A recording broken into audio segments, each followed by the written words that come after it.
PEGI 18.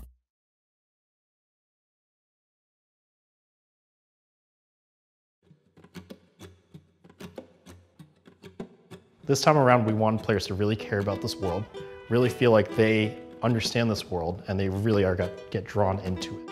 At any one moment, in any particular direction, the player can see something they haven't seen before and go to it and explore it. In Just Cause 4, we enter into the beautiful South American world of Solís. Vertical environments, gorgeous, diverse biomes. This is one world we cannot wait to explore. It's taking everything that we found interesting and amazing about South America as a whole continent and cherry-picking those bits and pieces and putting it together as a big world. It's a bit of a hybrid of a lot of different countries. We didn't want to just pick one and emulate it. We actually were able to take a trip to Peru just to capture the sounds of the different biomes there. How do you write a history for a fictional place?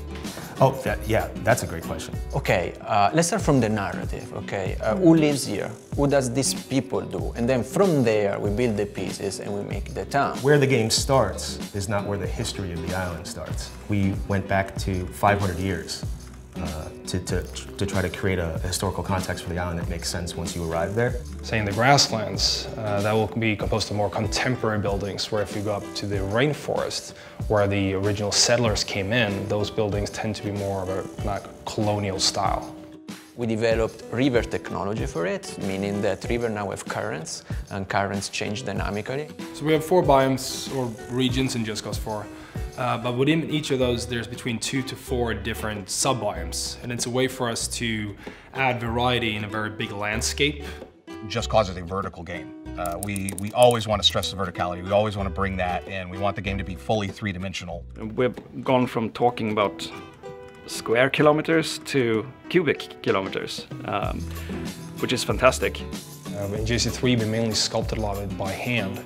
This time around we wanted to take that with us. It's still an important step, but we introduced scan data that we can take in, lift it into the engine, and then move it around and reshape it however we want to. It's not top-down projected map, it's hollow. You have caves, you have cave systems, you have tunnels, so it's more than meets the eye at first glance.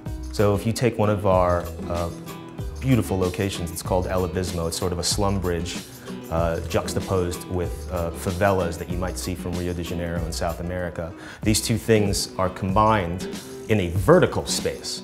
We actually have a credo at Avalanche. If you can see it, you can go there. If you poke it, it reacts. And that really goes through in everything we do, and particularly so in Just Cause 4. So one of the phrases that we like to say is a world that Just Cause deserves. With the world that Just Cause deserves, one of the things that we really wanted to do was create a playground that feels relatable. So that no matter how long you play this game, you're always going to see something new.